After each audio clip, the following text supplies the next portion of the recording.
Hi, welcome to Communication in a Remote Project Environment. In this course, I'm going to explain to you and discuss how to communicate effectively and deal with challenges in a remote product environment. So who am I? My name is Ova Fisher. I'm passionate about tech, about operations, optimizing workflows, working with people, and I also love to teach. So here we can put both together. I was a full stack developer for 4 years and a manager in both as a product manager and a project manager for over 6 years. I worked both as a consultant and within companies and organizations to improve their workflows, and that's where this was born. So I know the challenges from close. Why did I start this presentation? So today, remote work is very common. There's still discussion, is it good, is it not good? But at the end of the day, it's a fact and it's here to stay, to some extent at least. And I've actually worked remotely over 10 years ago. Then it wasn't a thing. People would say to me, "Oh, you work from home? Is that a real job? Like you're really working?" In some places, then it wasn't considered work experience. I would come for interviews for my next job and they wouldn't count it. So today, that's not the way it is. And I feel like I've learned a lot working remotely for so many years in so many environments and watching how different organizations implemented it. I was able to watch, I was very curious about it, and to understand why some organizations really worked well remotely, while others you really felt the lack of the office and the face-to-face communication. So, what's the main challenge? There are a lot of challenges in working remotely, as in any work environment, but the main one that I'm going to focus on today is the communication. And I think it's obvious that's the real difference. When you're together in an office, you meet, you bump into people, you're sitting next to each other when you're working. So there's an automatic communication, a back and forth, you're bouncing ideas. And more than that, you meet at the water cooler, you say hi, you say, "Oh, I'm working on this. Do you have any ideas?" You meet at the conference room, and by the time the meeting starts, you've already had time to chat, bounce ideas. At the end, you're working out together, you're back to your seats, you're discussing, you're collaborating. There's always communication, constant communication, constant communication, constant communication. So for some people, that could even be a distraction. Remote environment, we don't have that distraction, but we also don't have the benefits. But if you put thought into how you set up communication, that's what I've learned over the years, then you can really fill that void really nicely. And let's see how. So what I did is, after many years, I really compared the places I've worked, and I made a project like any other project, and I tried to analyze what the challenges are, and I strategized, and I came up with a certain plan, and I implemented it, and so how it worked. That's what we're going to discuss here. So that's what it says here. Identify the issues. You might have other issues to follow. You can follow this format to figure out what your issues are. I strategized, planned, and executed, and you was doing loops. So you check how the implementation was, or I checked how the implementation was, identified issues, and so on and so forth. In the solution, I'm going to go over a list. So we're going to discuss the tools that we need, the ones that I like to use, communication frameworks. And we're going to see what that is. We're going to discuss feedback, team bonding, and respect and gratitude. So let's get started. Tools. Okay. These tools, many of them you're going to need in any work environment, but even more so remotely. And I want to make sure you don't miss anything. So email, you always use email. You have it also in your personal life, so you're familiar. We use email mostly for outbound communication and for communication that needs to be tracked. You wanna have it recorded, a certain back and forth. So email is a very good place to have that. The next tool, you're going to use this a lot, is direct messaging tool for chat. I like using Slack, a lot of other tools, and it really doesn't matter which one you use, but this will be used a lot. Video calls, this is special for a remote environment. Zoom that I'm using here has become very popular. We're all familiar with it. Choose the tool you like. It could be Zoom, it could be Google Meet. In Slack, you can also have video calls, so that's really nice. Just make sure I'm recording. Okay. Some tools give you the option to take notes. Some you could use an external tool, but those are also really nice. You could have like this plugin that will take notes for you. And that's very helpful. The next thing you need is documentation. Again, this is true always. You're always going to need some way to document, but I'm stressing it here because communication is so much more important. Written communication as well as verbal communication. So a good program or tool for documenting, it should be one so you're not running around looking, where did we document this project? Is it here? Is it there? Is it another place? So I've used Google Docs, I've used Notion. You could use something for Microsoft. It doesn't really matter. Have one centralized tool for all documentation, for PRDs, for notes, for roadmaps, etc. Last but not least is a ticketing system. Again, you're always going to have a ticketing system, and it should always be up to date. When you're working remote, it's even more important. When you're sitting next to each other, you might tell the other guy, oh, we changed this. Oh, it should be that way. And you should still document it. When you're working remotely, even more so. Every single change should be documented in every ticket. Every update should be documented. Don't change the original ticket. You could add an update at the end with a date stamp saying on Monday, January 2nd, I discussed with the PM and we're not implementing the color change this time, for example, or whatever change it might be. Everything should be documented and everything should be in this ticketing system. So framework, once you selected your tools, we're going to set up a certain framework of when and how we communicate, just to establish it as something that really happens. It's hard for both technical people and managers and owners that are seeing always like the clock's ticking to say, okay, let's put aside time to communicate. But effective communication is going to affect the whole team. All types of communication we're going to see. So it's very important to start from the top down. Set aside time for communication. Make it a priority. Explain to your team. Get on a call as much as you need.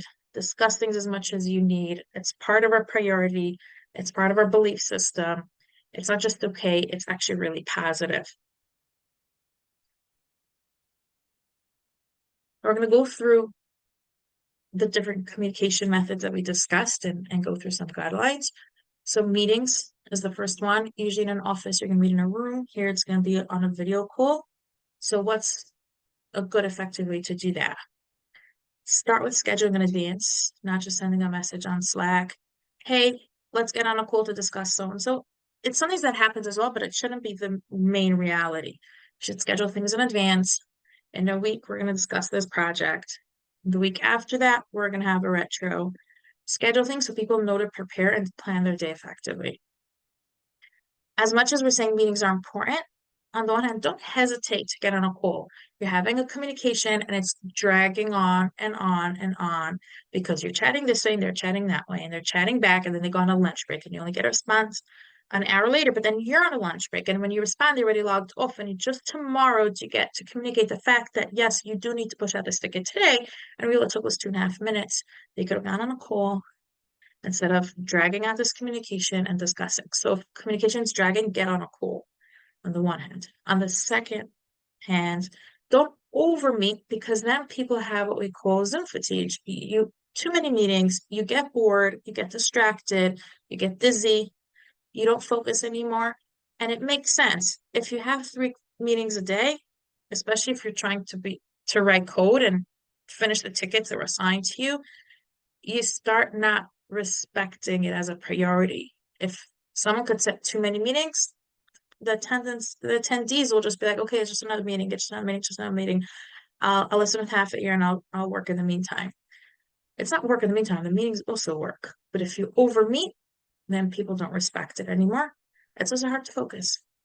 So moderate it for when you need it, but don't hesitate when you need it. Encourage having cameras on. As you can see, it's a huge difference when you can see my face. When you meet with people face to face, it's different than when you're not. So videos as close as we can get to in person. On the other hand, warn people ahead of time if you're gonna expect cameras on. It doesn't have to be mandatory. I don't think it should be mandatory, but you can encourage it. It makes a big difference.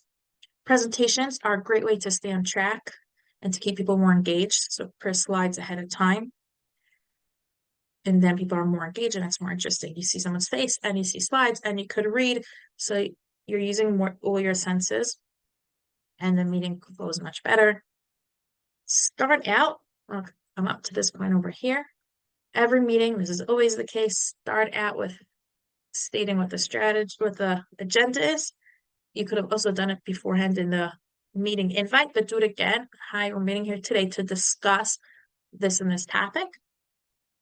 And at the end as well, you should end with stating what the conclusions are and make sure everyone got on the same page. So there's a lot of conversation and a lot of back and forth, and it might be clear to you what the outcome was, but it might not be clear to everyone, or someone else might have understood something else. So end up saying, thank you so much for this meeting. We came to the conclusion that, and say it verbally. And at the end, send it out in meeting notes. So all the main points should be in an email at the end of the call. You could format it, so it doesn't have to be the second the meeting's over. If you want some time to review it, and write the conclusion bold on the bottom, and expect feedback. Ask for feedback so that if someone understood things differently or wants to add, there's always more that you can discuss.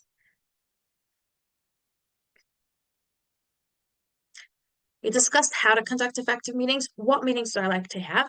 These meetings specifically are what we like to have in a tech department. It might be a little different in other industries, but this is a very good framework to start with. It might also change based on your own workflow, but these are good ones to start with. A daily stand-up. Stand-ups are very common when you're doing Scrum. When you work remotely, I recommend always having a stand-up. And what we do is basically just everyone get on a call. Don't do it in Slack. Hi, I'm doing this. Hi, I'm doing that. Everyone writing messages. That's good in addition.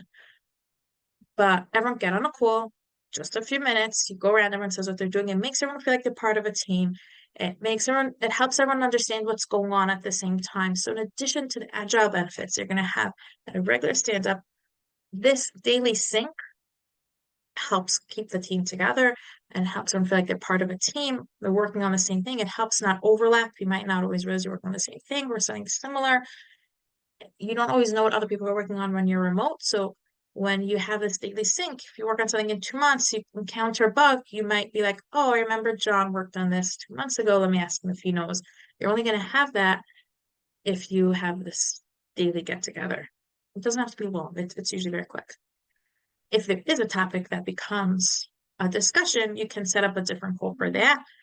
Don't drag out every morning meeting to a half hour, an hour, because then we're going to have what we discussed before. People don't respect the calls anymore, and you could waste a lot of time when you have a whole team of 8 people staying on for a conversation that just 2 people have. So if it goes beyond those few minutes, move it on to a separate call, ideally. Brainstorming meetings. This is where it's not as obvious. So you have this conversation, you have this project floating around, you have an idea. You're not just going to meet someone at the water cooler and say, oh, I'm working on this project. Do you have any ideas for me? Or, oh, I'm working on this project. The other guy might say, oh, I did that once elsewhere. Are you familiar with so-and-so resource? Or what's it called as an expert? Or just bouncing questions. Oh, you're working on the project, so what's your plan? This is not going to happen when you're in a remote environment. So schedule calls, work on something big and new, make a brainstorming meeting. Everyone could get on, share ideas, give feedback, review together. Doesn't have to be long, but it will help you really pull it together better with this pre-scheduled brainstorming meeting. And like every meeting, set an agenda, send out meeting notes, encourage participation. Here you will go a bit on a tangent more than other meetings, but that's good. Encourage some branching out so you get more ideas, but then bring it back to the original pool always and conclude at the end. One more I'm going to discuss. It doesn't mean these are all the meetings you're going to have, but these are basics you should start with. This is regular sync calls with stakeholders. So you might be sending updates every day on Slack or every week by email, but you don't really know if people are responding or reading them. So if you have a very high risk project, for example, or project that's not moving very smoothly, I really recommend getting on regular sync calls. It's gonna be similar to the stand-up we have in the morning, but this could be at any time of the day, how often as you need it. It could be twice a week, could be once a week, whatever it is. But you meet with all main stakeholders once a week just to give an update and get feedback, and then you know that you're really all on the same page. Until you have that call, you don't know. They might be reading your message and thinking, oh, I have an idea for him. Next time I speak to him, I'll tell him. That might never happen. So get on these calls so you know that you're all on the same page and information is circulating. Oftentimes, when you have projects that stagger and they're not moving very smoothly, we don't always know what the reason is, but sometimes it's going to be more than sometimes. Very, very often it's going to be the communication. So that's where it's really good to have these regular sync calls with whoever's needed. It could be the CEO to give him updates. It could be all the team leads. It could be whatever it is. It could be the QA testers on some new tests that they're doing, whatever it is. Okay, we're done with meetings, and now we're going to discuss chat. We use chat a lot when we work remotely, is instead of the verbal communication. And although you'll have it also in an office, but sometimes you'll chat and then you'll just turn around, finish the conversation, you know the type. But here we really use chat a lot. So it enables us to have direct communication with people and on groups. It's very good to dedicate certain chat groups. So you'll have a group that's discussing a certain project or a group for a certain team or regular updates. You can actually connect, let's say Slack with Jira, and then every time a ticket goes out, it sends an automatic message. You have all these cute automations you can do so you get updates, utilize it as much as you can. The more you set up, the more you leave room for people to communicate and you build it in. Building it in is really good. It also saves you certain time because it keeps people focused. If there's only one big chat group, people might not check it. There's too much going on. There are too many conversations, too many threads. It's hard to follow. And if people are busy, they're not going to look at it. They're going to feel like they're distracted. But if you, for example, pull out, I'm going to give this as an example so you could see the impact of it, the P1 issues, and you have a channel for priority one issues, really big issues that have to be addressed right away. So if I'm a developer and I'm not such a communicator, and there's one big channel that discusses everything, and I'm not so into the socializing scene, and I might not read it, or I'll update myself at the end of every day or at the end of every few days. If I see the P1 channel blink or get bold and I see there's an unread message, I'm going to check right away. And if there's a big issue, I'll be able to address it right away. So that's why it's really good to pull out this topic. Any other topic that feels important or not so important, put it onto its own subject. You could have a training channel, you can have a random channel, you can have announcements, you can have this project, that project, a QA team, a dev team, a team leads team. Then you have teams per project. So each one of those could have channels. It doesn't cost money to open channels. So just open for whatever you need, and it's really effective, and keep them up. And again, these channels are going to be also dependent on your own workflow. So for example, in my last project, we had a testers channel and a releases channel. Whatever your flow is, you might need other channels. That's about chat, and let's talk about ticketing. Ticketing, like I said, is always important, and even more so when you're working remotely. Leave to your product or product owner how to create the tickets. But what's up to the internal communication of a team is to keep them really, really, really up to date. Follow up with your team members so that it becomes a real thing to keep them up to date. It should have the update status, up-to-date changes, update comments. When you look at a ticket, you always know exactly who is working on it and where it's holding. You could take a screenshot of this slide. I've put some more good tidbits and tips here. Okay, so that was about tooling, which tools and how to use them. Next thing is, and this is going a little deeper on the same topic of communication, how do we actually know that we're all on the same page and we understand each other? I've presented projects, and I'm sure it's happened to other people as well. And you're sure they're clear, and you're sure there's all the details. And at the end, you say, any questions? And it says, no, it's really clear. But then you look at the project and it's just not what you had in mind. And you didn't change your mind. You know exactly what you planned and what you wrote. And the outcome is very different. We want to avoid that from the start, from the get-go. We don't reach a point where something's almost delivered and it's not good. So how do we make sure that everyone's on the same page? Aquilus feedback loops. It goes around in loops and loops and loops, from the receiver to the giver, from the receiver to the giver, from the communicator to the one that's supposed to understand. But we don't want to go only in one way. So that was the short answer. We wanted to go always. We want the person who needs to get the information to communicate back, and not in an awkward way of, I've seen people say, ask them to repeat what you said. Oh, that's really awkward. Um, it's like maybe a 3-year-old, you can say that, but which also not, they deserve respect as well. But you can't just tell a team, so repeat what I just said. It doesn't always come across well. You want them to communicate it back using their own language. And how do we do this? So, like I said, we want the communication to go back and forth and have three pointers that make a good feedback loop. One is involve the whole team in the process of delivering information.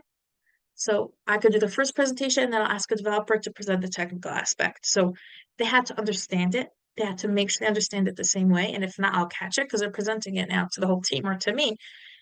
It might be the technical requirements, but they're presenting it again. They're also in the communication process. So we're for sure on the same page. It's much harder to make mistakes. And if you do, you catch them. So involve everyone in the communication process. Use different methods of communication. So you could use verbal and then written, or you could have a presentation and then requirements, etc.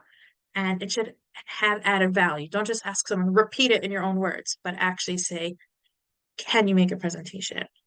It should make sense workflow. Or can you write technical guidelines? And then you have technical guidelines. Can you give me feedback? Then you got feedback. So it's added value. And they communicated and it was a different method of communication. So that checks all 3 points. I'm going to give some examples how I use this. This is really, really effective because you really get on the same page. They also check off your boxes that they agree with what you planned if they need to. And if they have questions, they come up and they get more involved in the process. So when you communicate early on and you get involved early on, then you execute much better because you've been involved in the project from an earlier stage. Here are 4 examples that I like to use. So one is ask stakeholders to review requirements. So how do you know that the stakeholders really, and this could be your manager or VP product or whoever it might be that makes the decisions, how do you know that they really understood what you wrote and that they approve? Or if they had feedback that they delivered it? It's not, this happens in tech sometimes, but it's not a great place to be where you're halfway through a project and someone says, it's not in that. You want to know early on. So how do you do that? Send them your requirements very simply. It's like obvious. And they're come to say, can you do me a favor and review? Can you give me feedback? It doesn't mean you're not good at it. It does need to come from a place of vulnerability, but realize that you're doing this because you're really managing up. You want to make sure that the other person reviewed it well. And the only way you're going to know it is if they provided feedback. So this checks all 3 boxes. You're getting added value. I'm starting from the end because you got feedback using a different method of communication. They're putting comments or verbal communication. I'm showing you what they would do different. And they're communicating as well. So you have that communication loop. The next thing I like to do is once in a while have someone else run the meeting. So if you're always running the meetings, sometimes ask someone else to take over. Could be for any reason. You have a doctor's appointment, you don't have to cancel stand up. Ask the team lead to manage the meeting. Then they're involved in the communication because they're managing a meeting. It's a bit of a different method because now you're the listener or the observer and they're presenting or they're directing the meeting. And 3, you get added value. You didn't have to cancel the meeting or you didn't need to present. You get a little bit of a break. And what you get is you get a team leader or a senior developer or a product owner that are much more involved. They have to actually ask questions. They have to follow through. They can't just drop the ball. So they're much more involved in the process of your project. And if they have any feedback, you know you're getting it and you're on the same page. Technical requirements by devs. I love this one. Different teams have different flows. It's very common that you have the product owner presents a project and then the technical team gets together and writes technical requirements. But if the product owner joins that meeting, they don't always follow what's going on, or everyone keeps needing to stop and explain to them. So it's a great meeting to have, but whoever delivered the requirements is not always involved in that next step.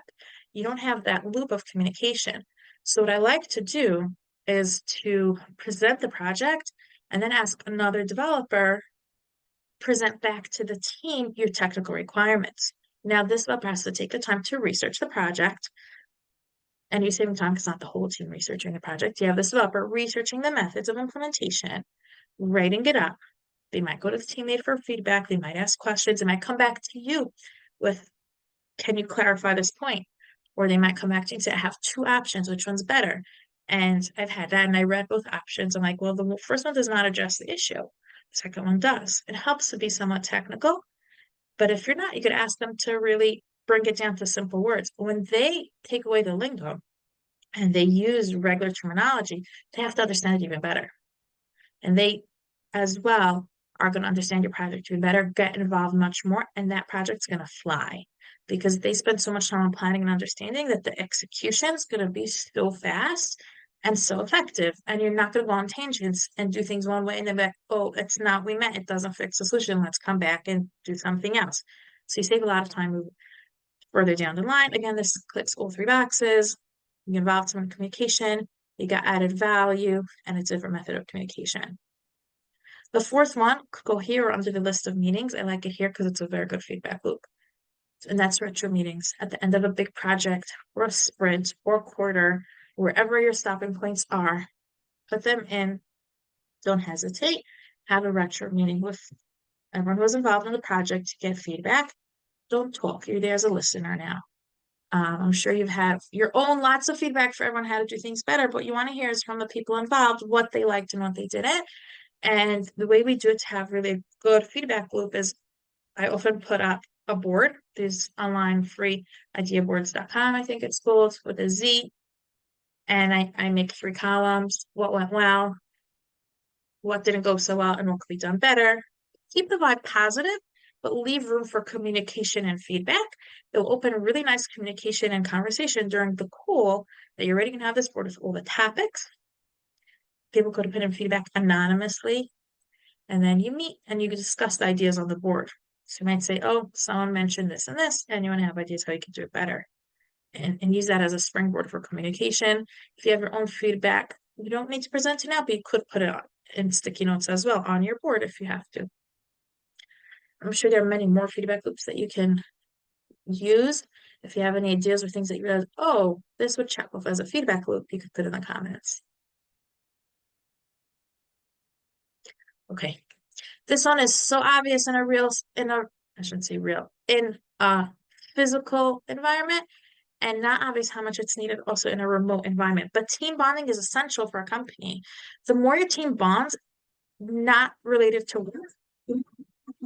So if you have a team that they're friends, that they're used to communicating about not work related subjects, they're going to communicate about work related subjects as well. If you have a team that's happy because they have a social environment, they're going to be happy when they work. So as much as I like to say, do this for your team, you should do it for your team, but you're also doing it for the organization. So it's a really worthwhile investment, not just make your team happy, but also for your team to work better for your organization. And that's team bonding. Try to think how you could take the team bonding that you would have in a physical office and move it remotely. Everything could be done. You just have to think out of the box. For example, I worked with a team. We were in different locations in different countries. So we couldn't, even if we wanted to, meet remote physically. And even in those countries, such big countries, that you have a senior developer in one city in India and then another one in a village far away, you can't actually meet. But what we had was a coffee hour, and they each got a voucher to order lunch to their house for the coffee hour or lunchtime, whatever we called it, once a month. They got this voucher. What is it, like $7 a person? It could make people so happy. They feel so appreciated. It's like the biggest gift ever. And it's a really smart, out of the box way. I was so impressed with the HR person that implemented this to take something that we have in an office and move it remotely with thinking out of the box. So everyone ordered their own lunch and we had a virtual game, and it was really nice. So you could do that with anything. You don't always have to spend money. It's also about let's have coffee and chat and have a game. This is my last pet pick, and I think it's the most important one. And it's much more relevant in a remote environment. That's why I'm bringing it here. It's not direct communication, but it's going to affect all your communication across the board, both at work and in life. And this is like you can see respect and gratitude. Have respect for the people you're working with, gratitude for everything they do. The reason this is more prominent in a remote environment is two big reasons. One is you have less in common. When you're sitting in an office, you could discuss the new coffee machine, you could discuss the fact that there's no milk in the fridge, you can discuss the new guy that joined. There are a lot of subjects that come up just by sitting in the same room every day for 8 hours. You share a drink, you share a snack, you have much more in common. Even before we became friends, you already have a lot in common because you're sitting in the same office for 8 hours a day. You don't have that when you're remotely. There's much less in common that meets the eye. But really, we're all humans and we all have things in common. Everyone has a life, everyone lives in a place, everyone ate lunch, everyone drinks something. It might be coffee, it might be tea, everyone has weather. So you could start with some boring topics, but we all really have a lot in common because we're all human beings. So start with respect to the people that you work with. Ask them about their culture. And we're gonna get that because the next reason it's harder to have respect in a remote environment, or more important, I should say, to have respect in a remote environment is that people could be much more diverse. Automatically, when you have an office in a certain location, only people who live a certain distance from that location can come work there. So you're going to end up with people that are more similar. You'll have some diversity, but not as much. When you can hire a team from the whole world, there are a lot of benefits. And one of those benefits is diversity. Diversity could also bring challenges.